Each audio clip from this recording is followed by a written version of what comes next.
I'm going to call the meeting to order, and we'll first go into closed session. Thank you.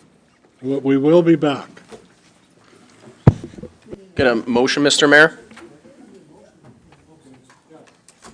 Councilor Armstrong, Councilor O'Neill, all in favor?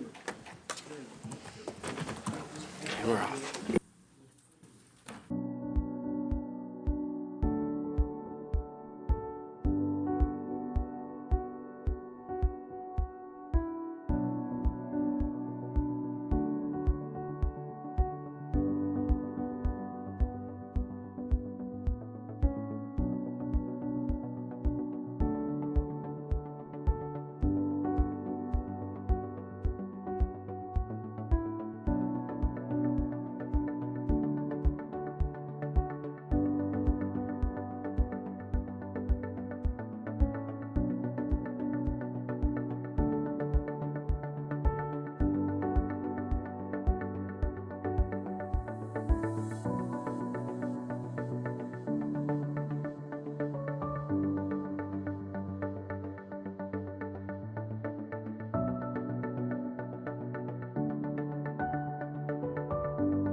Just gotta wait for one counselor that. Voice.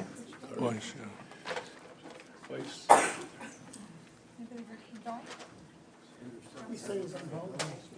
Oh, yeah, Well, right. that's not today. Yeah. That's the next council meeting. Oh, right. Very well. He's not on holidays. I saw him this morning at 5:30. He said he's coming. I think he did. Well, we got quite an audience tonight. We got some who are related to farmers. We got some from even Brighton, and some from maybe Shoal Point, and some that used to play hockey and was a lawyer, and he's living on his pension. We got some from Loyalist College that are going to tell us what kind of good work they're doing and how many additional opportunities they're going to provide for young people. So it's all good. Just have to stay awake to hear it, that's all. Thank you very much. Okay. All right, I'm going to ask that we read the Indigenous Land Acknowledgement first, please. Grace, stand. Do you want to stand? Okay. We begin this meeting by acknowledging that Quinte West is on Indigenous land that has been inhabited by Indigenous peoples from time immemorial. We acknowledge and thank the Haudenosaunee Confederacy, the Anishinaabe, and Huron-Wendat nations for their continued stewardship. In particular, we acknowledge the traditional territories of the Anishinaabe, Huron-Wendat, Haudenosaunee Confederacy. This territory is covered by numerous treaties. We recognize and deeply appreciate their historic connection to this place. We recognize and thank all Indigenous nations across Turtle Island for their contributions. This acknowledgement serves as recognition of the contributions and historical significance of Indigenous peoples across Turtle Island. We commit to addressing the calls to action within our community.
Thanks very much for being here tonight, and Councillor Quinte, glad you're here. Glad you made it.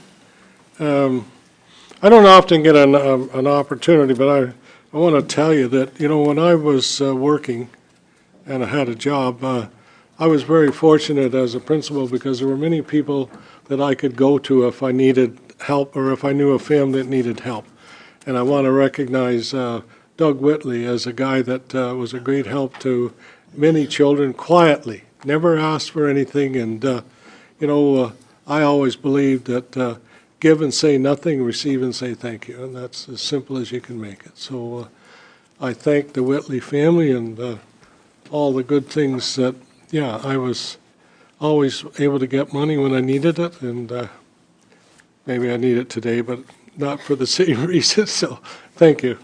And tonight is another great, it's a beautiful day, beautiful day. How many days in this time of year do you get to look out and everything's green?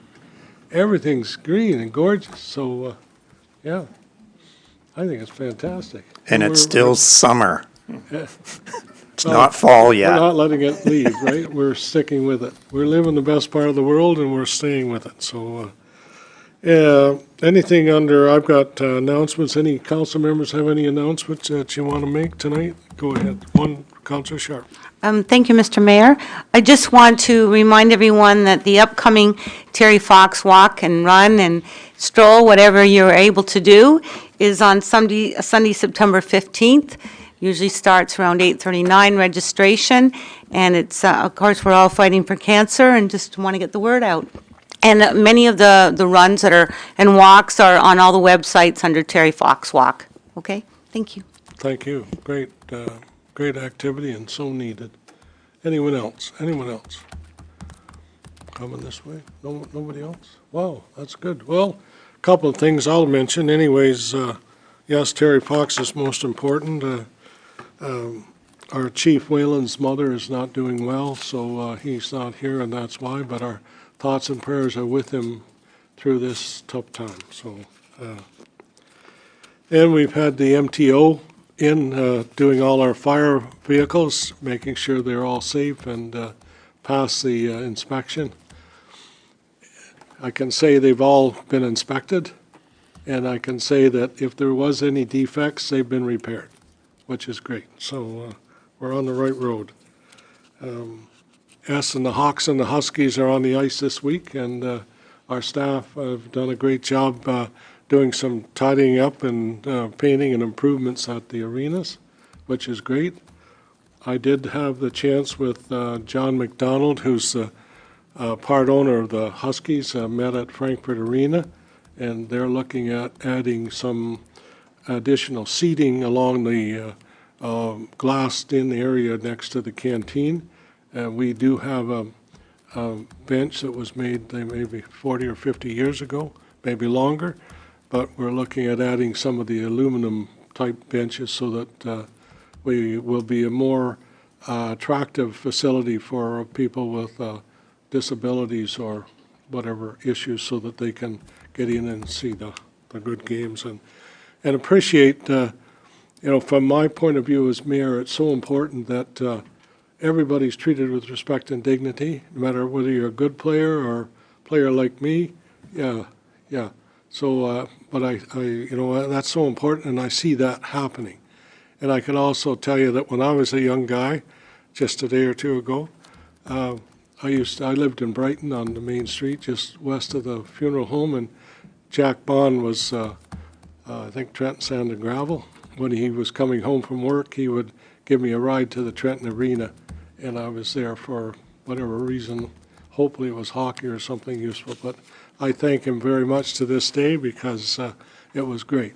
My father worked nights, and which meant he was sleeping until he got up in time to go to work, and somebody could come and get me home. So that was great, and I'm sure many things happen like that today. So we're very blessed here. And okay, and I think we'll keep. Anything else to mention about our roads over the last weekend, Inspector? I know you want to say they were all good, but Thank you. Your Worship, as everybody is aware, we did have a fairly major accident on the 401 on the weekend that caused chaos throughout the city. But for all the traffic that everybody experienced, we didn't have any major incidents within the city of Quinte West. So I'm just grateful for that. And Yes. That's the last big long weekend with campaign and extra traffic going through for the summer season. So if there's one good thing about fall coming, it's that things have returned to normal for a couple months. well, and I thank the officers, because I know they were out in various locations, because I heard the sirens, and then I also heard from people that they were in various locations helping to direct traffic to keep them moving before their patients disappeared. So thank you. Thank you. Councillor Card. Thank you, Your Worship. I just wanted to, before I forgot here, that the 2025 Budget Planning Survey is open until September 13th at 5 p.m. So any residents, members in the community want to give their feedback, they can go to getinvolved.quintewest.ca, or Google search should take you here, 5 or 10 minute survey, and tell us about your 2025 budget priorities.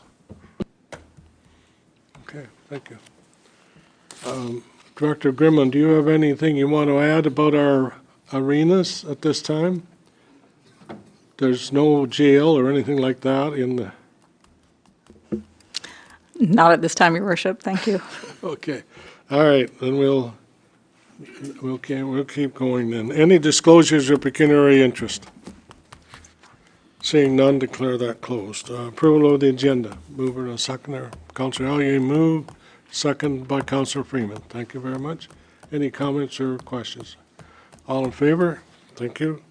Approval of the minutes. Minutes of the regular council meeting held on August 14th, please. And minutes of the regular council meeting held on August the 14th be approved, and further the minutes of the closed session council meeting held on August 14th be approved. Councillor Armstrong moved, seconded by Councillor Card. Comments or questions? Anyone? All in favor? Thank you very much. Okay. All right, public meeting. The Council of the City of Quinte West will hold a public meeting concerning the city water and wastewater rate study. Okay. CEO Clazy, do you want to speak to that, or? I'll let the clerk speak to how that was advertised. Yeah. Thank you, Mr. Mayor. So, City of Quinte West is holding a public meeting today for the purpose of giving the public an opportunity to ask questions, provide comments, and make representations on the water and wastewater rate study. The study captures and calculates options in relation to the water and wastewater rates and levels of service in the City of Quinte West moving forward. Notice was provided for this public meeting on August 8th. The study was initially released. It was advertised on social media, the city's website. On August 19th, it was advertised on the city's website again, and additional information was posted throughout the city's website. And August 26th to 30th, it was posted on social media, and newspaper ads were published in the Community Press and the Trentonian. Thank you. Thank you very much. Okay. Anything else? Otherwise, okay. Any members of the public want to speak? Any members of the public want to speak? Okay. Who wants to speak? No, I said maybe, is there any members of the public? Are there any members of the public want to speak to that issue, or you're good? We're good. You're good. Okay. Thank you. All right. Is Dr. DeGrace here today? No? Okay. We'll go to Brandy Hodge, Executive Director, United Way Hastings Prince Edward, and Lisa Alley, CEO, Canadian Mental Health, Hastings Prince Edward, talk to us about update regarding community plan for integrated addictions care. Thank you very much. Thank you. This is on. I'm actually, as you can probably tell, not joined by Lisa Alley from CMHA. Lisa was unable to make it today, but I am joined by Dr. Colin McPherson. He's the Chief of Staff at Quinte Health. As Mayor Harrison says, my name is Brandy Hodge. I'm the Executive Director at United Way Hastings and Prince Edward. And we're here. About somebody in our city? Someone in your city is chairing my campaign, yes? Is that what you mean? Oh, maybe, Yes. I'm sorry, go ahead. Yeah, no, that's all right. I will talk about United Way all you want, but not today. So we're here just to talk about an integrated system for addictions care in Belleville and Quinte West. And we're here to seek your support for a comprehensive action plan that was developed to respond to the crisis of opioid addiction and overdose across our region. In the next few minutes, I'm going to give you a very brief summary of the activities that have occurred to date in response to that crisis. I'll share some information and a request to government and offer some time for any questions that you may have, and Dr. McPherson will help me respond to any of those. Before I get started, it's important to note that the development of the system of care was a collaborative effort from leadership from across the region. It has involved intensive engagement from Canadian Mental Health Association, HPE, from the Indigenous interprofessional primary care team of the Mohawks Bay of Quinte, Quinte Health, Hastings Quinte Paramedics, Belleville Quinte West Community Health Center, Hastings County, Loyalist College, and Mark Kirkpatrick is behind me as well, Public Health, Hastings and Prince Edward, and of course, United Way, Hastings and Prince Edward. So I'm supposed to be probably clicking through my own slides, am I? And I haven't done any of that, so. So how did we get here? In 2023, there was a dramatic increase in overdoses and drug poisonings. Hastings Quinte paramedic responded to 90 calls for drug poisonings in just 1 week, and that was marking a 900% spike from the usual average of 5 to 10 calls. In the last 10 years, there have been 14 attempts by regional service providers to secure funding for mental health and addictions in Hastings and Prince Edward, and none of those proposals have been funded. In November of 2023, there was a surge in overdoses in the region that sparked the initiation of roundtables. And then, as we all know, in February of 2024, a state of emergency was declared by Mayor Neil Ellis in the neighboring community of Belleville, with 17 overdoses in a 24-hour period that overwhelmed all of our emergency services, including EMS, police, fire, and the emergency department at Quinte Health. In response to that state of emergency, local officials met with provincial ministers Tibolo and Smith and Premier Ford. Minister Tibolo stated very clearly that there would be no investments made until a plan was developed for a full spectrum of addiction services. So we got to work, and between that time and April of 2024, so over a 6 to 8 week period, there was an extensive community engagement process that culminated in the development of a full continuum of care and a comprehensive funding proposal that was submitted to government as requested. Last month, the province announced it was shutting down 10 existing services and opening new funding processes. There has been no response to the funding proposal that was submitted in April. Today, the combined 180,000 residents within Hastings and Prince Edward, including those here in Quinte West, remain without access to essential addictions and mental health services. The government has still not responded to the proposals submitted, and we are entering a new cycle of proposals submitted, proposals unfunded, and new proposals submitted, and we need to break that cycle. In our consultations, people, including family members, frontline workers, police, and paramedics, talked about the cycles of addiction that are exhausting for all involved, with a repetition that feels very difficult to break because of an absolute lack of resources and essential services that people can be referred to. Cycles such as arrest, release, arrest, which I'm sure that Inspector Reeves can attest to, overdose, emergency department visit, overdose, drop off, pick up, drop off. That pattern continues because there's no infrastructure locally to refer to. Police arrest a person. That person is then released with no referral because there's nowhere to refer them to, and ultimately that person is arrested again. Or paramedics pick up someone who has overdosed, they are taken to the emergency department, that person is released because they have no detox beds and no community services to refer to, and that person is released from hospital to overdose again, oftentimes right in the parking lot because they are in active withdrawal and are self-treating. Opioid mortality rates in Hastings Prince Edward are 67% higher than Ottawa, Toronto, Hamilton, and North Bay. So this is a locally made solution for our communities. In previous slides, we said that there was extensive community engagement in the development of the plan. Over 100 frontline, family, and patients have been engaged. There were 49 key informant interviews with local leadership and clinical experts. We held 33 design and build sessions and 3 community roundtables where we co-created a continuum of services that works together to span screening, referrals, multiple pathways to treatment, and the shoring up of a workforce that is in crisis. The continuum of services starts with helping people who use drugs to reduce risk and get to treatment. This will be enabled through outreach teams, the creation of the Bridge Integrated Care Hub that will act as a low barrier access into care, and the provision of integrated services. The next piece is to make sure that people have access to the appropriate addictions care, regardless of how they enter the system. And it's important to note that while some of the population that will be served through this continuum of care are homeless, many are not, and are struggling with addictions in their homes and in their workplaces. We need multi-site rapid access to addiction medicine, or RAM clinics. We need virtual access for those who are in our community who live rurally or remotely.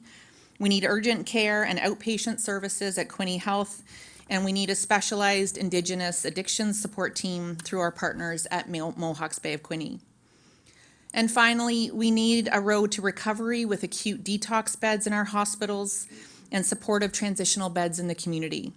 In phase 2, we need residential treatment beds and community-based detox beds, and we need a full system of care and support to ensure that people stay on track and maintain their recovery. This includes subsidized housing. And to enable all of that, we need a human resource plan that is linked to new training enabled by our partners at Loyalist College. The next 2 slides explain what this looks like. So there are 4 innovations that are built into the plan that expand the window of interventions and address the link between homelessness and addictions. The first is meeting people where they're at. So a new partnership between community paramedics and addictions counselors for mobile outreach. This pilot is already active and is having incredible success in diverting emergency department visits. The second includes proactive screening for all, proactive screening of all hospital inpatients with treatment starts and referrals. The third is for paramedics to be able to start offering treatment starts. And finally, stacking together housing supplements and outpatient treatment that blends that rapid access to addictions medicine-based addictions treatment program and repurposed and aligned housing supplements. We recognize that we also need to address the ruralness of our region, the fragmented service system, and the health and human resource challenges. So 4 other innovations were also included in the plan. Loyalist College will develop a train and stay program that develops the new health human resource workforce right here at home. With that, a treatment facility will also act as a training facility for that homegrown HHR or health human resource strategy. We wanted to be sure that we can track a person's journey through the system, so a one-team addictions registry that connects all service providers so services can be managed. And finally, service navigators would be placed in all 4 emergency departments across our whole region. The timing of these deputations are important. For those that attended the AMO conference, and I assume you had a delegation there, you'll know that the province announced the closing of many safe consumption sites across the province and the opening of a new application process for communities to apply for service hubs that will replace them. Hastings Prince Edward must stand apart from this new process. We have been chronically underfunded for so long that there is a near absence of services in our region. The region is doing our part to model an approach to whole community engagement and design. We're balancing the priorities of community safety and safe care. We are raising funds to buy and renovate a building to become a hub of services. And we have repurposed funding to do outreach and emergency department diversion, but we cannot do more with what we have. We need the province to fund the proposal that was submitted to them. So we are calling on all municipal councillors and mayors to strongly encourage the funding of the proposal as submitted. We have a letter that you can use for that purpose that names the historical underfunding of our region and the human cost that these gaps through deaths, overburdened healthcare, and first responder services. And that's my quick 10-minute summary. We do have a letter here, but we're also open to any questions that you have. Okay. Well, thank you very much. I can start by saying that nobody chooses to be an addict.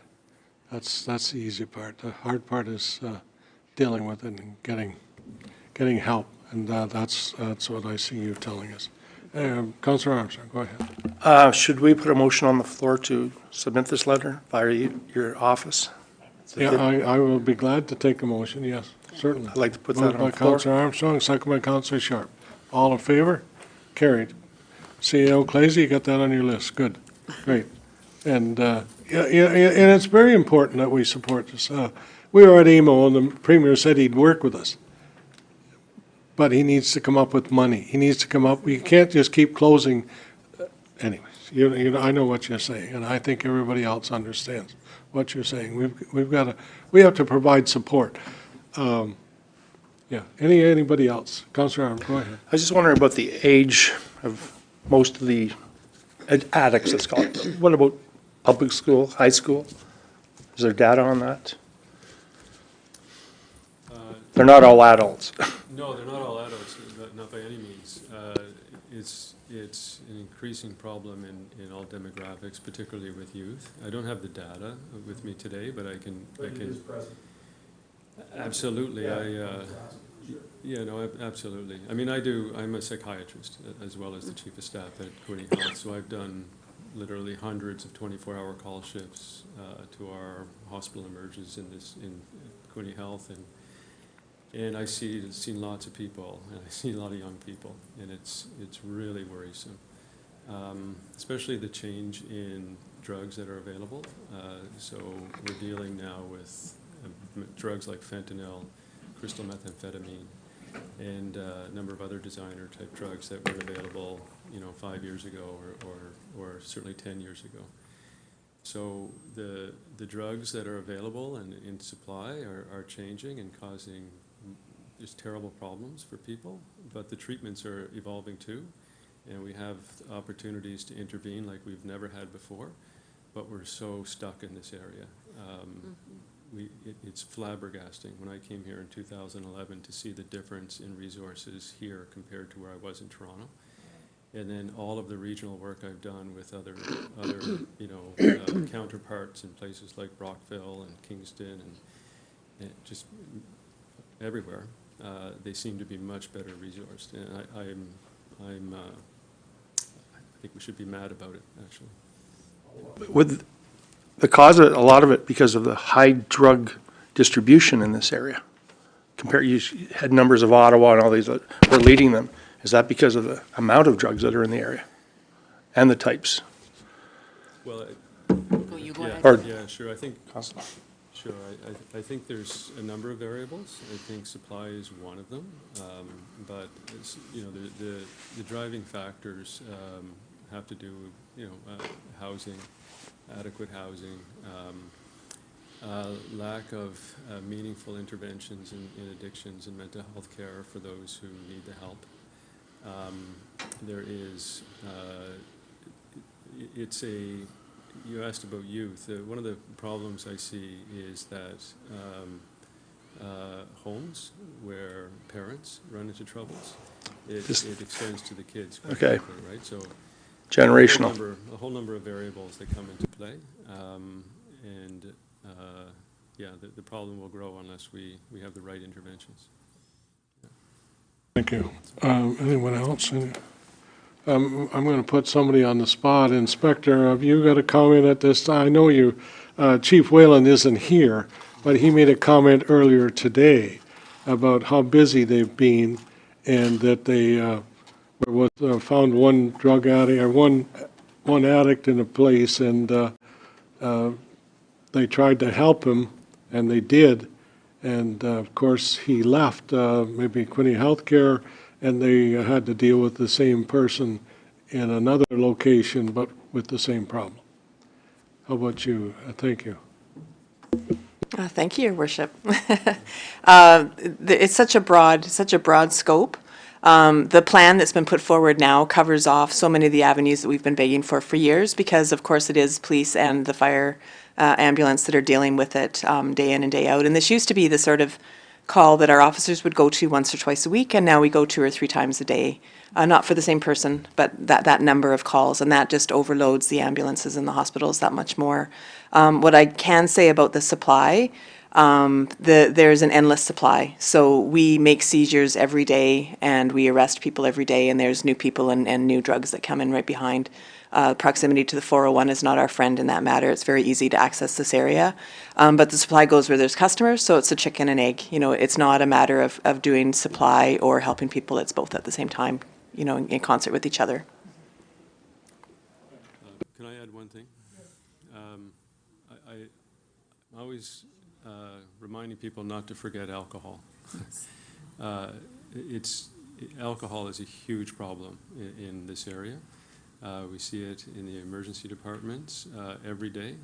And our proposal is also about addictions generally. Mm-hmm. So I know we get preoccupied with what's new and different and what's dramatic, and fentanyl and crystal methamphetamine certainly are, and we need to address it. but alcohol, and for that matter, cigarettes, contributes to a remarkable degree of medical morbidity and mortality in our area. And it's a huge burden on all of our services. You know, so just to remind you of those problems as well.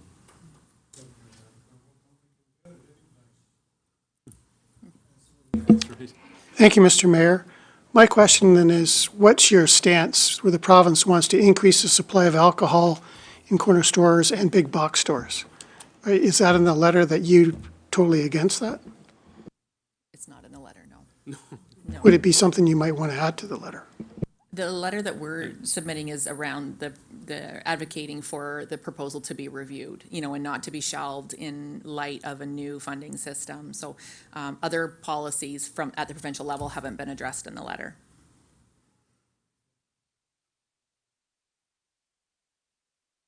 Thank you, Your Worship. Sorry. And if you were to receive funding and go ahead with the program proposal, would it also cover, and I asked this, I was reading an article yesterday about the prevalence of youth gambling, sports gambling addiction as kind of an emerging in the UK and the US.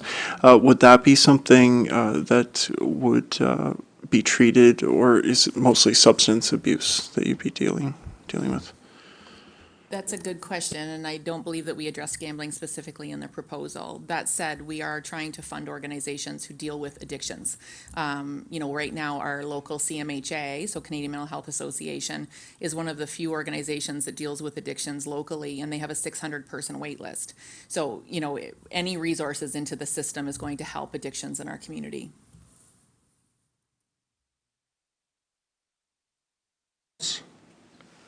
Anyone else? No. I'll give you a story. I have a friend who's a couple of years older than I am. But the first 25 years of his life, he'll tell you he was either drunk, looking for a drink, or in jail. But he got into General Motors, and they got him into a program because he had to come to work sober. And every now and again, he phones me in the morning, usually very early. And first question I'll say is, "Where are you?" Because he's all over. With the last call I got, he was headed to the northeast corner of Newfoundland with a load of trailers that he was delivering to somebody. So, of course, the first thing I say to him is, "Aren't you glad you quit drinking?" Yeah, you know, yeah, he's been a long time without it, but it was tough. It was tough, and it's the same with anybody. You know, it sounds easy for us, you know, but it's a difficult task to deal with all. And young people have, yes, Duncan Armstrong, Councillor Armstrong, you and I might not be able to find it. But, you know, likely my grandson could find it. Not that I want him to, but I'm just saying it's, you know, your age and mine don't equate with the needs that are happening out there, unfortunately. And I'm not, I respect Inspector. Pardon? You're older than I am? That's okay. I didn't want to admit to that, but it's okay. But anyways, I thank Inspector Reeve and Chief Whalen for all the work everybody does in those departments on a regular basis. Plus here too, we're dealing with it here, and you can't punish people. You've got to help them. That's what you have to do, is help them get through this. Punishment isn't the answer, and yeah, so I really do appreciate the work, and yeah, and it does impact all of us. Yes, it does, some way, somehow, and so on. So if you're one of the fortunate ones that it's not direct, you're lucky. But there are many of us who are impacted directly, and it's so sad to see someone wasted when they have so much to offer. So we support what you're doing, and we will certainly make sure the Premier understands where we're coming from. And we're also today meeting on doctor recruitment and trying to get entice more doctors to come to the area and work with people. And we're all, yeah, we're in this together. We're not going to sink. Thank you. Thank you. Thank you. Thank you. Okay. Jennifer Tekawaka Miracle. Jennifer, did I say it even close? I hope so. If I didn't, Sir, not close. if I, I can teach you. you'll have to teach me. Sure, I can do that. But, thank you Wait a very much. minute. How long is this going to take? Yeah, we'll do it after council, okay. Okay, fair enough. Thank you, Fair thank you. enough. But we're pleased you're here. We're really pleased you're here. you. And I just recently saw where they have opened additional ambulance service. Yes, we which- have. Which is fantastic, yeah. Yes. So, yeah, it's great news. I Thank didn't you. know about it, because I would have tried to be there because I really love Chief Ardon Miracle. He's a great guy, and he sees the issues and problems and is trying to help, yes, so many. Well, he's a family member, that stereotype about Indigenous people is true. We are all related. He's a cousin. Well, there's nothing wrong with that, you know. I have a priest in town named Tim Harrison, and I tell him we're cousins, but, you know, I don't think we are. But if you go back far enough, you may find it, yeah. Fair enough. And I have to go to church more than I do, and he won't admit until I do, so thank you. Go ahead. I don't know where to stand. I want to talk to you, and I want to talk to you. Sego Sewakwego. My name is Jennifer Miracle. My Mohawk name is Dewatahakwa, which means she takes up the path. It was a name that I was given in the Longhouse. I'm a member of the Bear Clan from Gundege, Tyendinaga Mohawk Territory. Thank you for giving me the opportunity to come speak with you today about an educational opportunity that we feel at Loyalist College can have a significant impact on this community's journey towards reconciliation. Loyalist College, in partnership with Reconciliation Canada and the First Nations University of Canada, developed a four-part education module. It's called the 4 Seasons of Reconciliation.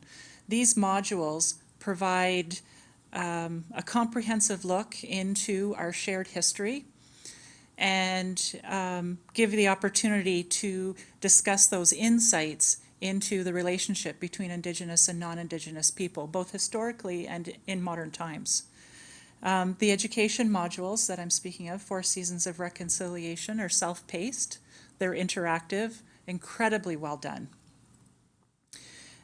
Since we've launched this program at Loyalist College in January of this year, almost every staff member at Loyalist College has completed the modules. They've also taken part in a sharing circle, which provided them with a brave space for them to make sense of everything that they had learned. I'm sure you're aware that history is often told from the voice of the victor, and so the education that a lot of us have received through the public school system is not as accurate as it could be. And so a lot of our staff members had a really strong emotional response to that. And the sharing circles provided them with an opportunity to work through those feelings and emotions and come out the other side ready to engage in some action. This is something that we feel very strongly at Loyalist College is something that we want to continue for the foreseeable future. So after the sharing circles, we created workshops for the faculty. And in those workshops, the faculty had an opportunity to begin the process in a collaborative way of decolonizing their pedagogical approach and indigenizing the curriculum.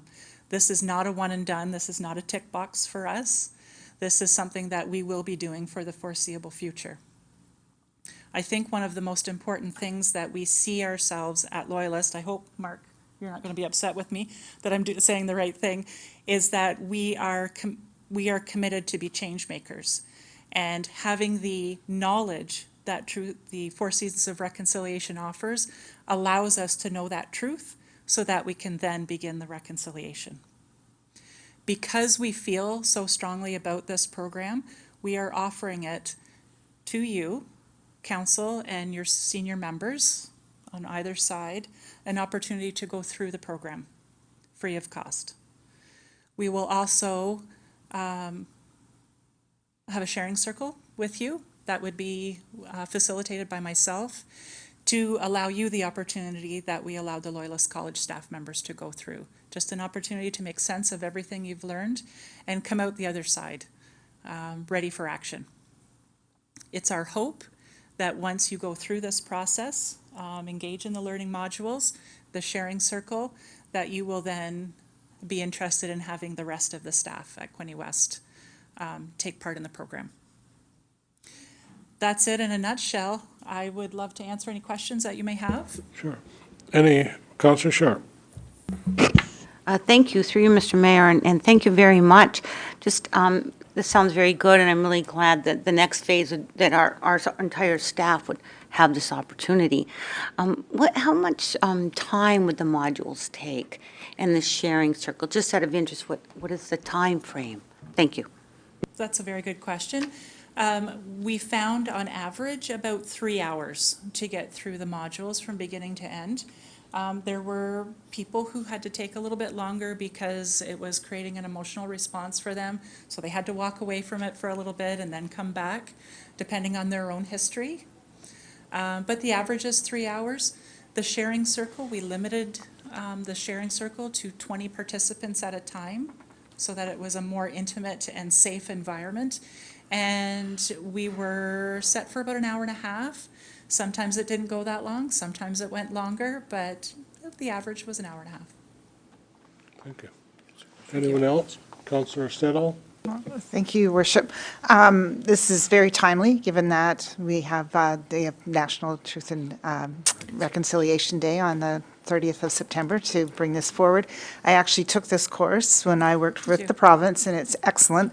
I highly recommend that we do, after, senior staff and council has gone through it, is that we do have the rest of staff take the courses. It's very eye-opening, and it can be very emotional. It is amazing the difference between what we are taught in school and then what we learn from these types of courses. And I think it's something as well that I took it when I worked with the Ontario government. So it was a few years ago, and of course now there's a gap between it. And I like the idea that you're saying that there's a sharing circle and there's more discussion that can go on. And I think it's something needs to be instilled continuously. Like, it's not a one and done. It needs to be continuous. So thank you very much for bringing this forward to us. Thank you. Councillor Armstrong? Do you extend this to the student body at Loyalist? We have a different program for the student body. It's a series of 10 different learning modules that take place over the course of, or that will take place over the course of their time. It involves more hands-on activities for them, and it's spaced out a little bit so as to not overwhelm them. One thing that I have found, though, is that our international students, particularly our students from India, have a very similar history of colonization, and it elicits quite a strong emotional response with them, so we have to take it very slowly. Yep. Councillor Sharp? Thank you, Mr. Mayor. I did have one extra thing I wanted to add. Go ahead, Thank take you. two. On our Equity, Diversity, and Inclusion Committee, and I believe Director Grimman has been sharing some information with respect to this with the committee, so I'd really like to see them involved. And I just want to acknowledge that our chair of our Equity, Diversity, and Inclusion Committee, Heather Wanamaker, is joining us tonight and sharing the information as well. Thank you. Wonderful, thank you. Thank you. Anyone else? Councillor Armstrong, go ahead. Do you collaborate with Trenton High School, for example? A teacher there, Jen Cottenham, runs a program. I'm not sure if you're aware of her. We have an Indigenous recruiter at the Indigenous Center who focuses specifically on bringing in Indigenous students. We have different needs. We have different goals when we go to post-secondary education, and our recruiter is well-versed in those. This is actually the first time that the Indigenous Center at Loyalist College has been fully Indigenous staffed by post-secondary school graduates, so we all understand where the students are coming from. In all of the high schools in the area in Hastings County, they have Indigenous grad coaches that we work with, and so our plan is to actually start in grade 5 and work our way up to high school, work with the grad coaches to bring them into the college and have a look and see what it's like in post-secondary. We're moving away from being having first-generation students in. So there is a little more comfort with post-secondary, but our Indigenous recruiter is doing a magnificent job. Thank you. Anyone else? Anyone else? Well, Jennifer, I was supposed to introduce you as the Four Seasons of Reconciliation Education Program. I have notes, but yeah. That's okay. I'm okay with it. Okay, good. Well, anyways, we do appreciate the work you're doing, and it's fantastic. Yes, and I did attend one a while ago, yes, and it is very emotional and, yes, very worthwhile. So, and I can't remember where it was that I actually was at, but anyway, it was good. So, Mr. President, do you have anything you want to add tonight, or can I listen to Amy? You can listen to Amy. Anything else to add? I'm just teasing, you know that. I don't want to curl your hair or anything like that, so, no. Thank you very much. Thank you. Thank you very much, and keep up the good work, and we do support you. Yes, we do, and we'll try to take part whatever way we can, so, yes. And we're very fortunate to have the differences that we have in this area, and we need to support everybody. So, again, thank you very much. Anything else to add? Anything from anyone else under public input? That's where I'm at, so is there anything else to add? Anyone? No, it's your chance. If you have anything to add, come on up. We'll listen. How's enrollment looking at that the college? It's looking okay. Domestic enrollment's very strong. International, we're doing okay. And are you growing any vegetables yet, or you get that homestead farmers market going, or it's a tough one? Growing and the food is growing, yes. It's being harvested. I know it's a tough one. It's a tough one, I know. Okay, well, if there's no other public input, we'll keep on going. Thank you very much. Okay, under committee reports, the first one is, we need a mover and a seconder for the resolution. Councillor, yeah, right, Quinte, sorry, moved, seconded by Councillor Allier. All right, next is staff report, David Clazy, regarding housing community improvement plan parameters be received, and further that council endorses in principle the parameters set out in staff report 00140 to establish a housing CIP for the city of Quinte West, and further that council directs staff to establish a housing community improvement plan based on these parameters following due public process. So do you want to speak to that at this time, CAO Clazy? Thank you, Mr. Mayor. Sure, I'll just make a few comments and then I can answer any questions. So as in the recommendation, we're basically looking for council to approve in principle some parameters that staff would then use to create and develop a housing community improvement plan.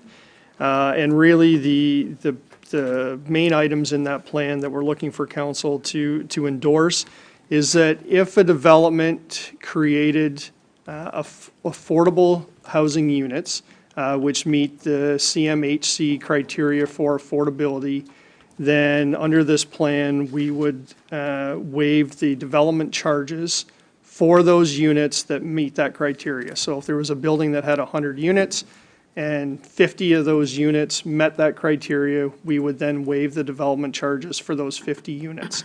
The other 50 units would still have to pay some development charges, but we are saying if those are rentable units, which I anticipate they would be, they would receive a 25% reduction in a development charge, not the full. So we're really focused on, the main focus is really the creation of affordable housing units. So that's the first piece of it. The second piece of it is looking at a tax reduction in the property taxes moving forward. So again, tied to the affordability piece, we're looking at a program that would have up to a maximum 15% property tax fee waiver, or waiver, for up to 20 years. And again, it would be based on the number of units in that development. So again, if there was 100 units and there was 10 of those units affordable, they would only get a 10% tax reduction, not 15. But if they had the 50 units, we would cap it at 15.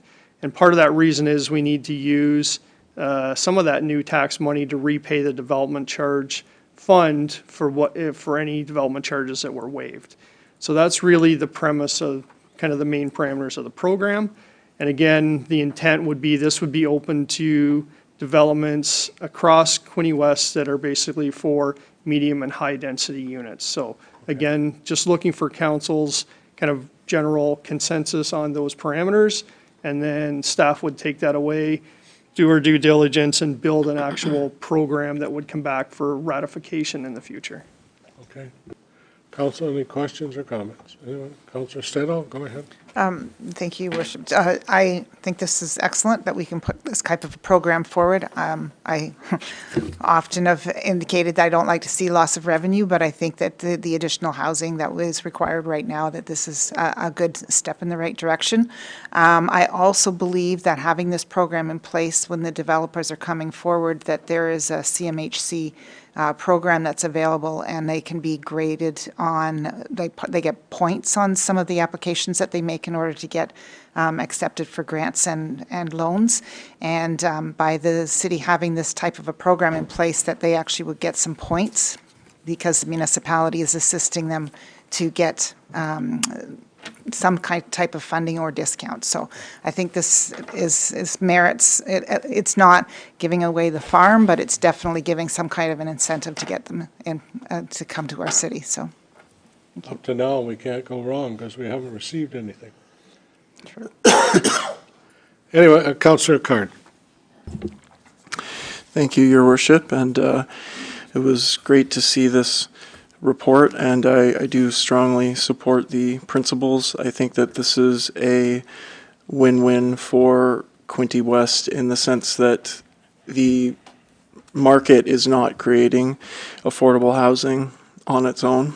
And if the city does need to intervene, because of course building housing directly is not within our purview with Hastings County managing that. But if we do want to move the needle on this issue, I believe wholeheartedly that this is the most effective, efficient way of doing it.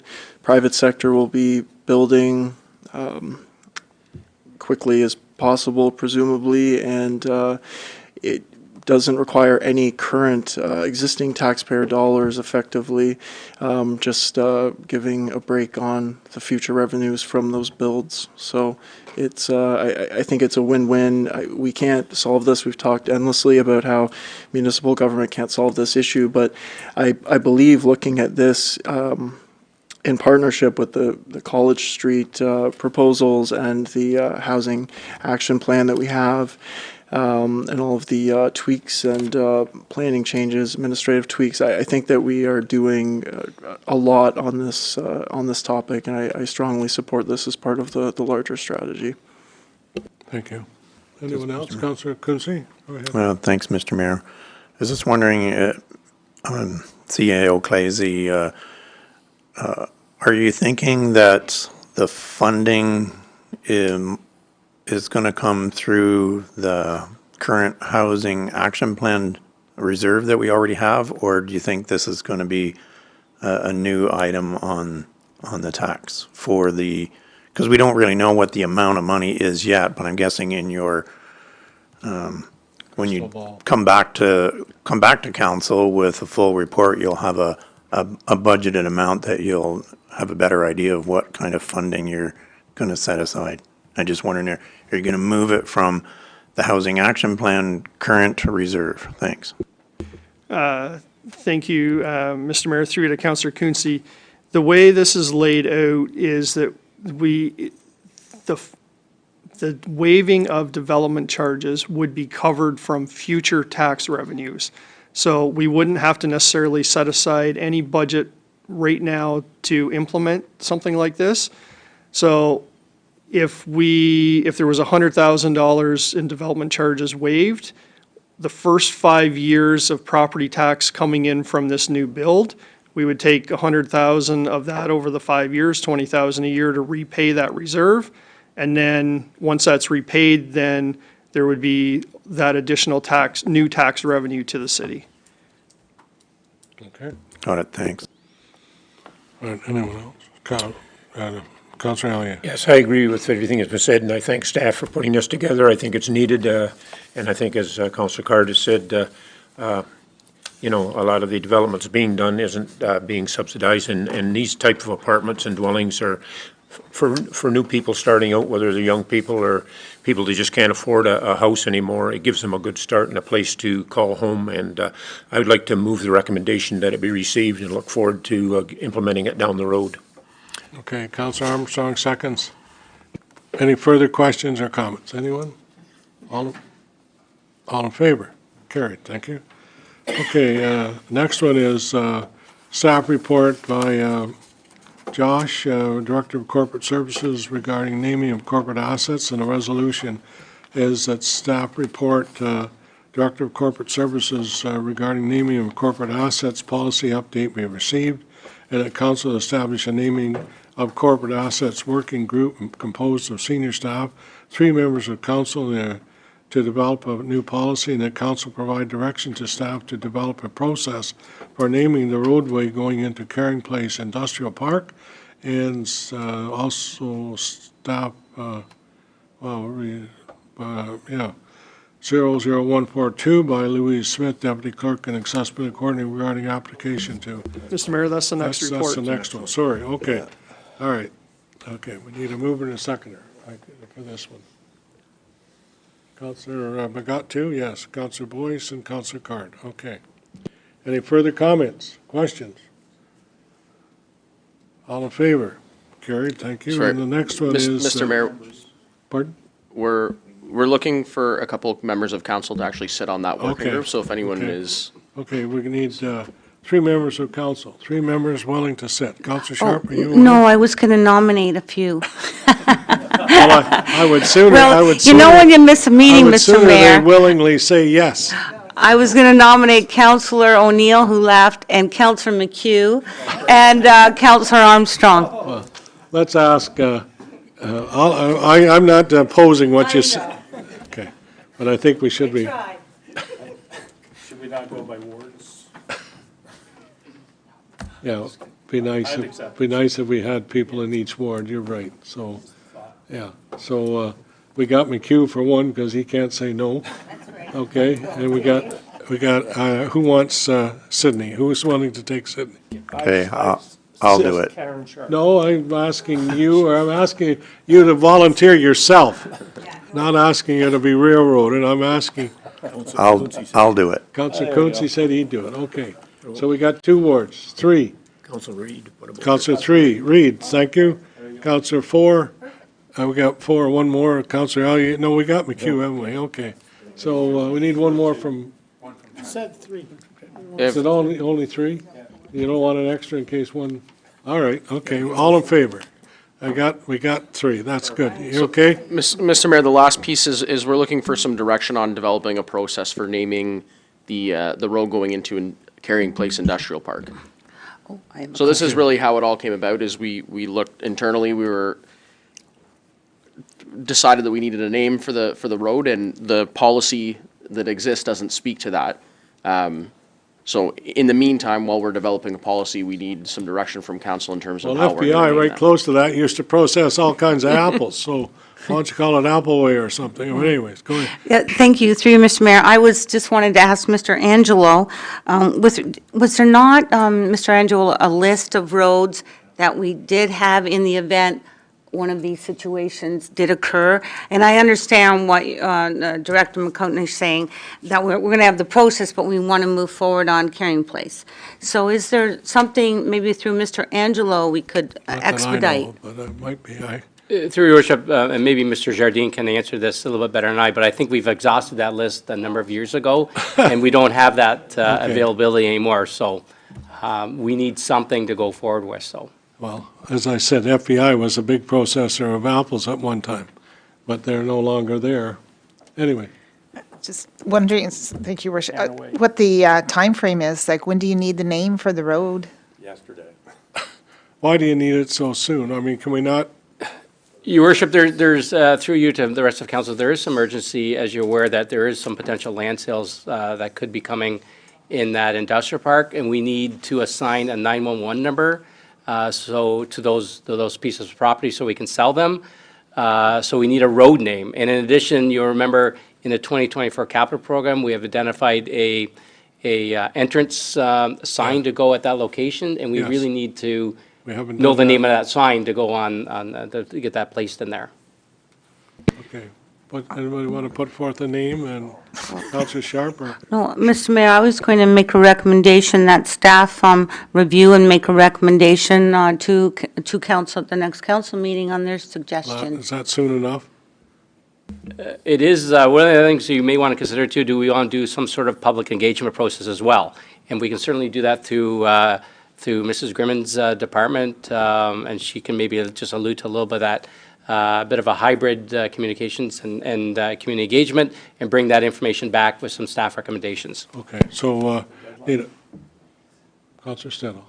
That's what I was going to suggest, is that if we could do some kind of a contest, not necessarily just for this particular road, but maybe to help develop a list, and then maybe whatever, I mean, we definitely need a name for this road in particular, but if we could at least get some kind of, if there was originally a list of some sort, it must have come from somewhere, and it sounds like it's time that we need to rejuvenate and get the list back again. So if we can, put a contest out for this particular road name and maybe see what we can do for getting a further list, that would be great. Director Grimman, are you willing to look after that? I guess that's the next question. Thank you, through Mr. Mayor. Certainly, I can review this with the communications team as well as the senior management group in terms of what some of the previous processes have been for the last time we've run into these situations, which I think has not been most recent. So, yes, we can certainly look at elements of engaging the community in the process, and I'll work with the team and update council on the timelines of that. Okay. Mr. Mayor, maybe if I can suggest, I was just talking to Director McChesney, I think we could possibly get a meeting with this working group set up fairly quickly, and then maybe we can have some discussion with that working group to come up with a process and a plan. That's fine with me. Fine with me. I have a suggestion. If we could make it a really famous name, we could call it Abbey Road. Thank you. Okay. Just do some research and then it'll be super famous. We're good. Okay.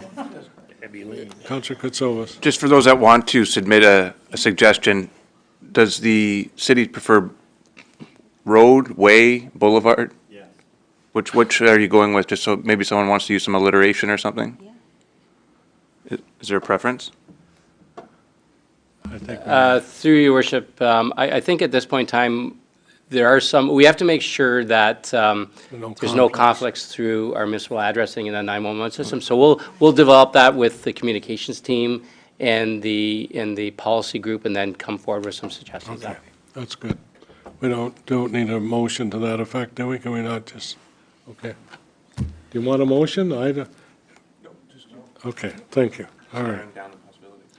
All right, so next one I have is City Clerk Accessibility Coordinator regarding application to delete subdivision agreement be received. Need a mover and a seconder for this one. Mover and a second. Councillor Allier moves, seconded by Councillor Freeman. Comments or questions? All in favor? Carried, thank you. Okay. Next one is Quinte West 2024-00144, and so the City of Quinte West enter into an easement in gross agreement with Kevin Howden for an existing hydro service line that crosses over Part 6 on Plan 21R-26768, being part of PIN 40372-0031. Moved by Councillor Reid. Need a seconder. Councillor Boyce. A comment, Councillor Reid, or any comments or questions? Counselor Steno. Just a question. So if we, and this is through to Director of Planning, if we delete a subdivision, the subdivision agreement, does that not take away the ability for us to get additional housing there? Or is this kind of like a step backwards at all? Yeah, through Mr. Chair, or sorry, Mayor. I believe on that one, that was just it would only be released from title on that small piece, as a remnant parcel. It's not part of a larger subdivision. Anything else that was created through that subdivision process would still be registered on title. So it's just releasing it from that remnant piece that's not required and isn't going to be subject to any development. Thank you. Thank you. Anyone else? Any other? All in favor? Carried, thank you. Okay, next one, financial services.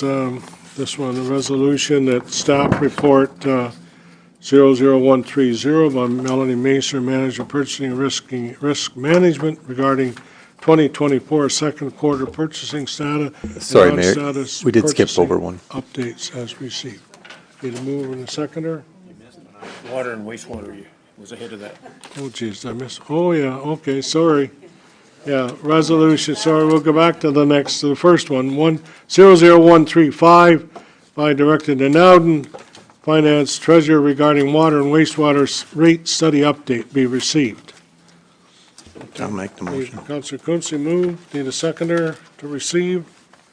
Councillor Sharp, any questions or comments? Go ahead, Councillor Stedall. Thank you, Worship.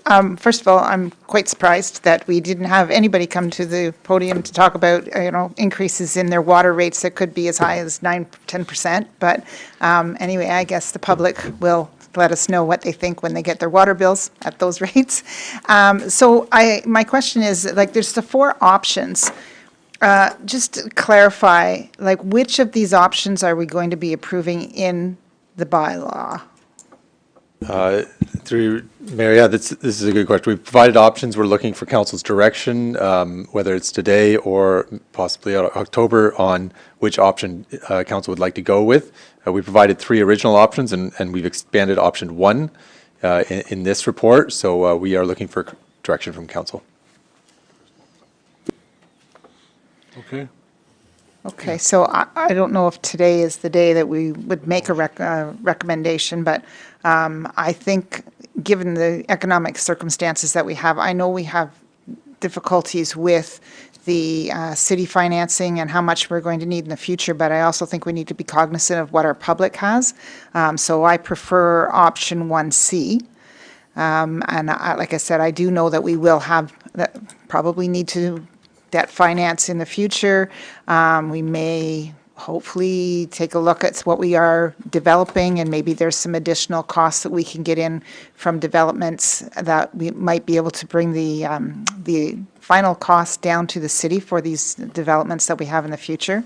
Yes, I know this is sort of somewhat wishful thinking in that respect, but I just can't recommend anything much more than the 6% increase in the water rates at this point. So I don't know if council wants to, reconsider this at the next, in October, then I'm fine, but that would be the option that I would be recommending. I think we'll defer that till October, but we have no option but to make sure that we provide quality water and that we're prepared to deal with issues that arise unexpectedly, such as the one just most recently under the river, and that was a very, very expensive repair, but it was done quickly and no disruption to the quality of water. So those are the things we're faced with. I understand that, but there's nothing that I know of that you can buy today at the same price you could buy a few months ago. And that's what the city's up against in terms of making sure we've got quality water. We went through the time, how long ago was it that we went through the time where we had to issue a boil water advisory, and it was a big expense to every business in the municipality and all the residents as well. How long ago was that? Anybody know? 2 years, 3 years? Wasn't that long ago, but we went through it. No? Okay, well, maybe I'm drinking too much water. But we did have an issue, and anyways. Okay, we'll discuss that I at the don't next, remember that. next council meeting for sure. Your All right. Worship, Your Worship. Go ahead. Thank you, Your Worship. And I too was a little surprised that we didn't see anyone that wanted to comment. So maybe, again, we can put this out on our website and ask for any additional comments that people can write to their councilors between now and when it comes up again at the budget discussions in October. We can certainly do that, and Yeah. it was out, yeah, religiously, yes, it was. So, Caleb's got a CEO Clazy, go ahead. Mayor, maybe I'll just clarify, yes. So to get direction from council, maybe we'll push this to the next meeting, and I'll ask council for specific direction on which bylaw to bring back, or which rate option to bring back for October 4th. And that will coincide with, I believe, the DC bylaw, which we were also going to present on October 4th. That's fine. No. Well, then I got a problem, Pardon? because I won't be at that meeting. So, I hear what Councillor Stedall is saying about option 1C. However, that doesn't work for me. I'm a councillor now and today, and trying to follow this as closely as I can from my chair, and we really have to go to option 1. So maybe the fact that we did not hear anything is that citizens have been listening to us since last fall when we had our incident with the water, and they would really like us to make sure that they get their water. Because I know if I was in a neighborhood where all of a sudden I didn't have water because my line was broken, then I'm not going to be a very happy camper, and I would sooner see my city be investing in upgrading, updating, and being capable of making repairs in an extremely timely fashion and having the resources to do so. So I strongly support option 1 as it was initially presented. I did write to Director Denowden about presenting some options, just so that my fellow councillors could see what that would entail for the long haul. And I see option C as being very negative, especially at the end, because I know myself personally, when it comes to the years, 2030 and beyond, I'm not going to be sitting on council, so I won't have to listen, but the councillors of the day certainly will. And I'm prepared to defend option 1 as it was originally presented to anybody who cares to reach out. I understand that things are not easy, but we also have to understand that the city of Quinte West is also in an incredibly difficult position when it comes to providing water and wastewater. Thanks. Thank you very much. We're leaving it to the next meeting, so that's where we're at, so. Your Worship, just one other item. I'd like staff to clarify that regardless of which of these options that we choose, we will still get the same level of service, that we will not have a decreased water quality, and if we have a break, that the breaks will be fixed as quickly as they are now. But the changing the rates is not going to change that. What the change is going to happen is going to be in the future, what is going to be the cost or the amount of debt that we might have for the cost of projects. Well, I think you're right, except for when we don't have the finances to fix things properly. That's the question. We have to be prepared, and if we don't have the money in there, then it's got to come out of something else. We are legislated to provide a certain level I of service. understand that. I and so realize we that, can't but I change still that. think we've got to do our due diligence to make sure that we're providing the best quality water and the repairs that are necessary. That's my feeling. Your Worship. Can I ask a question? Sorry. Councilor Freeman, go ahead. I just wanted to ask, the development charges that we're looking at right now, is part of that development charge including water and sewage treatment plant upgrades? It does, but I'll let Director CEO Clazy make reference to the, I don't know the amount off the top of my head, but, Well, it doesn't matter about the amount. The point is, our development charges were pretty low. So those of us that have been living here for 30, 40, 50, God knows how many years, have been paying more than our share because our development charges were not that high. Now that they're coming up, won't there be some of that money put towards this to kind of keep ours from going up too much more than it already is? I don't know the answer to that. Do you, anybody? Yeah, so the development charges pay for growth portion of projects. And so the reserves in the DCs, around 6-7 million right now, are not sufficient to pay for all the growth projects we need to do in the future. And that's the reason for the increase in the DC rate. But the growth projects, the growth portion of projects were never funded from the base rate of the water and sewer bills. So base rate water and sewer bills only pay for the ongoing maintenance of this existing system. Of the existing system. Correct. Yeah, okay, thank you. Mayor. Councillor Boyce. Thank you, Your Worship. And just so that I'm accurate, I think I agree with Councillor Stedall in terms of the amount of projects is still going to be the same whether we do option 1 or option C. It's not like if we do 9.7% versus 6% as option C, we're getting more projects done. We're getting the same amount of projects done, correct? So, Your Worship, just to clarify this, so the first option basically level sets those amount of projects over the 10-20 year period.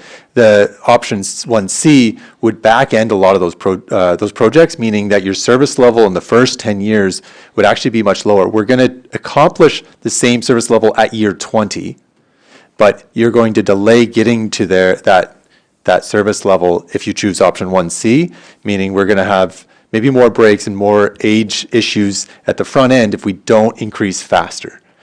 So basically, you're back-ending all of the projects to do them in the later years. Thank you. Thank you. Mr. Mayor. Okay. Councillor. And by back-ending in the report, it's actually costing $2.3 million more. Yes. So it's cheaper to do option 1 as it's presented. Thank you. Far cheaper. Okay. And that's the way with everything. The Not- longer you put it but off, not the more cheaper expensive it becomes. for the ratepayers at this time with their monthly bills. If you're talking about their monthly bill is going to be in 2025, it's going to start to be significant. It's going to go up by 10% if we go with 1. So, okay, so you appreciate a 10% increase in water. Okay. All right. So I'm on to, I think the next one regarding the staff report. Manager Melanie Macer, standard purchasing updates be received. That's what I have in front of me. So do I need a motion for this one? Okay, moved by Councillor Elliott. I need a seconder. Councillor Armstrong. Any comments or questions? Go ahead. Thank you, Mr. Mayor. Appendix 1, Summary of Purchasing Projects. What stood out to me was Project 2412, Supply and Installation of the Mena Breakwater. The RFP closed May 6, which is roughly 4 months ago, 120 days. And if the CAO could just comment on why that's taken so long, please. Thank you, Mr. Mayor. Through you to Councillor O'Neill. Since that RFP have closed, our staff have been doing their due diligence and having some peer review done, reviewing those contracts and the warranty-related items and making sure that everything's going to be in order to make sure that that project will be in good standing moving forward. And I'm anticipating within the next council meeting or two, there'll be an information report coming back to council, just updating council on where we're at. As I believe we are fairly close to awarding that, but there will be a full information report coming to council shortly. Thank you. Thank you. Anyone else? No.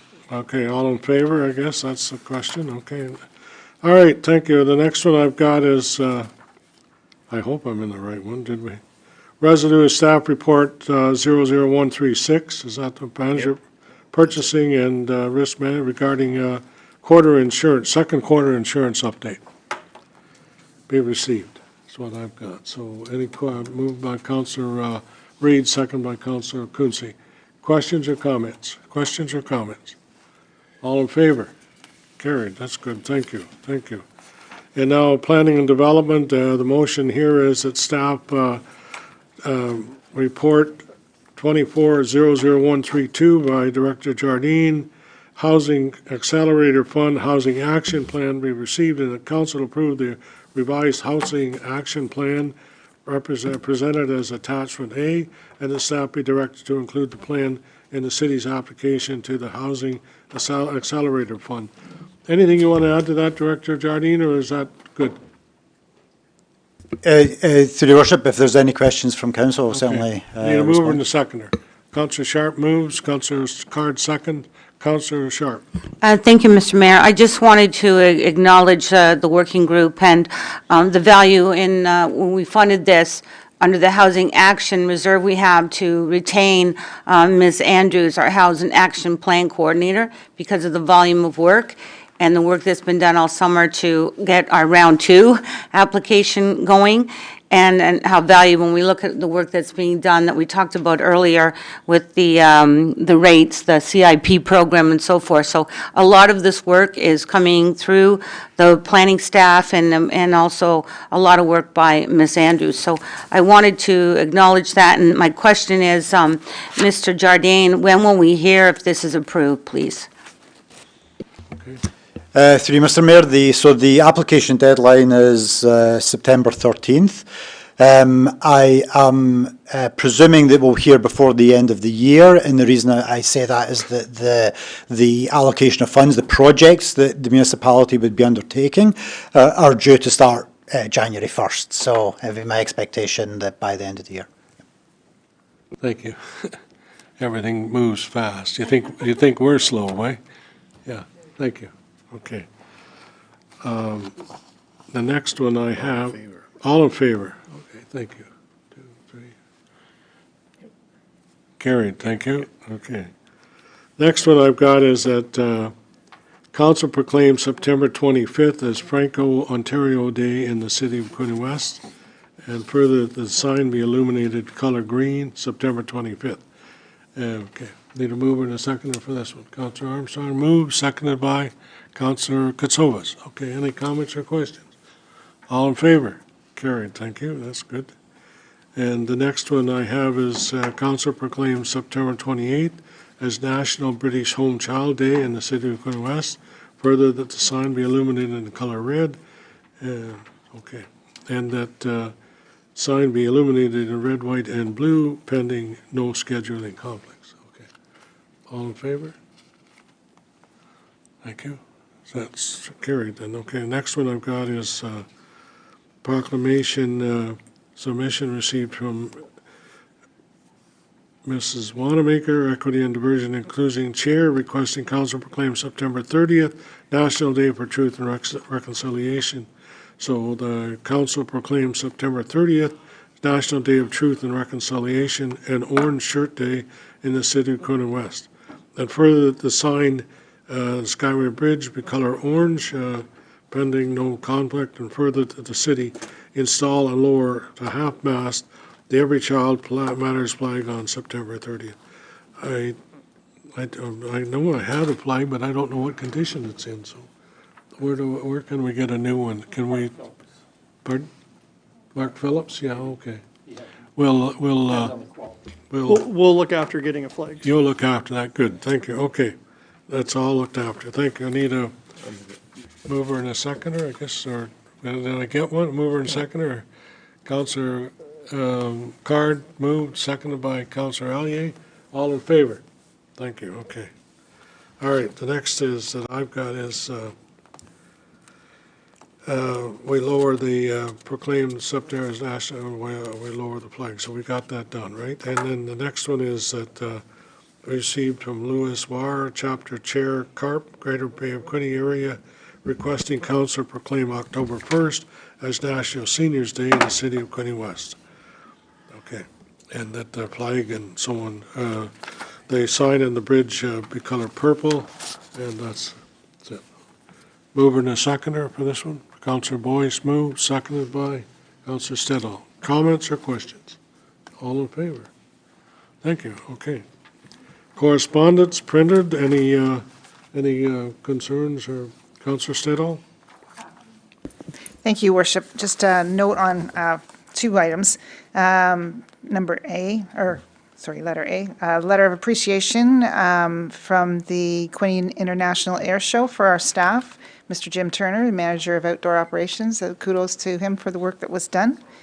And the team, yes, it was well done. I found Highway number 2 was excellent. Drive back and forth on that. It's a busy time. And F, I'd like to pull the resolution for the Township of Russell regarding the AMCTO provincial updates for the Municipal Elections Act. I don't know if everybody's had a chance to review it, but it's quite, this Municipal Elections Act has been out of date it's been around for over 30 years. It's out of date. We've tried to get the government to update it a number of different times. AMCTO has had a number of delegations, both at Roma and at AMO, trying to get them to take a look at this act. They haven't got anything that has been considered, and so I'd like to support the resolution on behalf of the City of Quinte West that they take a look at it and update it. It is really outdated. Like even one of the things we found was that like the dollar value that candidates can use in order for their campaign, the dollar values have not changed since 1998. So it's just like the sunshine list. Like they just need to update some of these numbers. They really need to realize it. But this is, so I would ask that council support this. Okay, we can send a letter in support of that. That's no problem. That's easy. We need a resolution Yeah, sure. to support. Sure, we'll take it as a resolution. Moved by Councillor Stedall, seconded by Councillor Sharp. Okay, all in favor? Carried, thank you. And put that on your list. Thank you. Great. Okay, and then we've got non-printed information, printed correspondence for council information we received. I need a motion for that, please. Councillor Card, seconded by Councillor Armstrong. Any comments or questions? All in favor? Thank you. Okay, and corporate services resolution that these bylaws be read first, second, and third time. And that said bylaws having now been read and passed, the mayor and clerk designated be authorized to sign. Move in a seconder for this, please. Councillor Allier moved. Need a seconder? Councillor Freeman, thank you. Okay, any comments or questions? All in favor?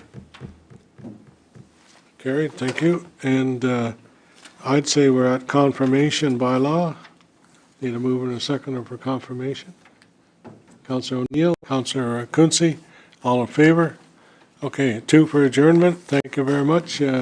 Thank you very much, ladies and gentlemen. If you have any, have a great evening, and we still live in the best part of the world. Thank you.